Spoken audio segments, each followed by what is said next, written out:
माझ्या जिल्ह्याचे खासदार ओमराजे निंबाळकर यांनी जिल्हाधिकारी महोदयांवर काल टीका केली आणि ती टीका करत असताना त्यांनी प्रशासनाचं मनोबल खच्ची होईल या पद्धतीनं त्यांचे एक टोन ठेवला, भाषा ठेवली। ज्या वेळेला ह्या ओमराजेंचा पाण्यात लोकांना मदत करत असल्याचा व्हिडिओ तो व्हायरल झाला, आम्ही स्वतः सुद्धा त्या व्हिडिओचं कौतुक केलेलं आहे, त्यांचं कौतुक केलं।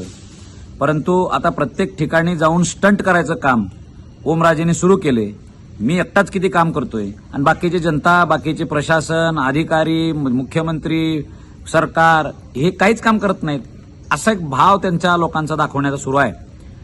मुख्यमंत्री आले, कुणी मंत्री आला की आपल्या कार्यकर्त्यांना शेतकरी म्हणून पुढे धाडायचं आणि त्यांच्यावर टीका करून टाकायची, ही पद्धत सुरू केलेली आहे ओमराजेंनी आणि सगळ्यांना बदनाम करायचं, मी एकटाच किती शहाणा आहे असं दाखवण्याचा प्रयत्न काल म्हणजे ओमराजे करायला लागलेले आहेत। त्या वास्तविक पाहता त्या जिल्हाधिकाऱ्यांचं तुळजाभवानी मंदिर समितीचा अध्यक्ष म्हणून तुळजापूरला सुद्धा जाणं काम आहे, ते गेले। पूर्ण जिल्ह्यात आम्ही सुद्धा बघतोय ना, तो जिल्हाधिकारी बिचारा सगळीकडची व्यवस्था करायला लागलाय। प्रत्येक प्रशासकीय लोकांना आदेश देऊन हे करून शेतकऱ्यांना अनुकूलता कशी होईल अशा प्रयत्न करायला लागलेले आहेत। आणि त्या जिल्हाधिकाऱ्यांना तुम्ही काल नाचले म्हणून तुम्ही असं प्रोपगंडा सुरू केला तुम्ही लोकांनी। अरे नाचले कुठं? त्या अंबाबाईचा कार्यक्रम होता, एक वयोवृद्ध माता अंबाबाईच्या तालावर ठेका धरत होती गाण्यावर आणि ह्यांनी सुद्धा फक्त टाळ्या वाजवत वाजवत असं हे केलं। याचा अर्थ ते काही कुठं बारीवर जाऊन नाचालेत का डिस्कोमध्ये जाऊन नाचालेत काय? हा काय प्रकार लागलाय? अरे प्रशासनाचं मनोबल जर खच्ची झालं तर शेतकऱ्यांपर्यंत मदत कोण पोहोचवणार? शेतकऱ्यांना जाऊन पंचनामे कोण करणार? तुम्ही या प्रत्येक खालच्या लोकांना परिणाम काय होईल तुम्ही बघताय का? या लोकांना, प्रशासकीय अधिकाऱ्यांना शेतकरी काम करू देतील भडकून? ओमराजेंनी स्टंटपणाच्या म्हणजे जे त्यांना लागलेल्या सवयी आहेत त्या सोडून द्याव्या।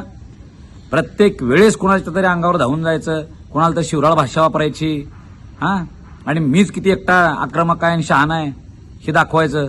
10% तुम्ही जे गोळा केलाय टेंडरमध्ये त्या 10% 5% आतापर्यंत गोळा केलेला तुम्ही जरा वाटा ना लोकांमध्ये, आहे का दानत?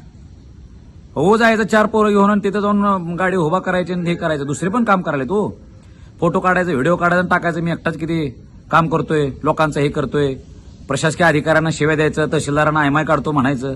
ही पद्धत ओमराजेंनी बंद करावी। तुम्ही तरुण आहे, काम करायला चांगलं आहे ना, पण इतरही लोक काम करायलेत, त्या लोकांना तुम्ही बदनाम करून स्वतः मी चट्टाले तिस्मार खान आहे हे दाखवायचं बंद करा। लोकांच्या भावनांसोबत खेळून भावनिक कोण राजकारण करू नका। आता मदत करू द्या। उलट ओमराजेने सगळ्या माणसाला घेऊन प्रगल्भता दाखवायला पाहिजे की या आमदार लोक, खासदार लोक, आपण सगळेजण मिळून प्रशासना करू, यंत्रणा लावू, हे बोलणं ह्या ओमराजेकडनं अपेक्षित आहे। हा ठिल्लरपणा ओमराजेंनी बंद करावा।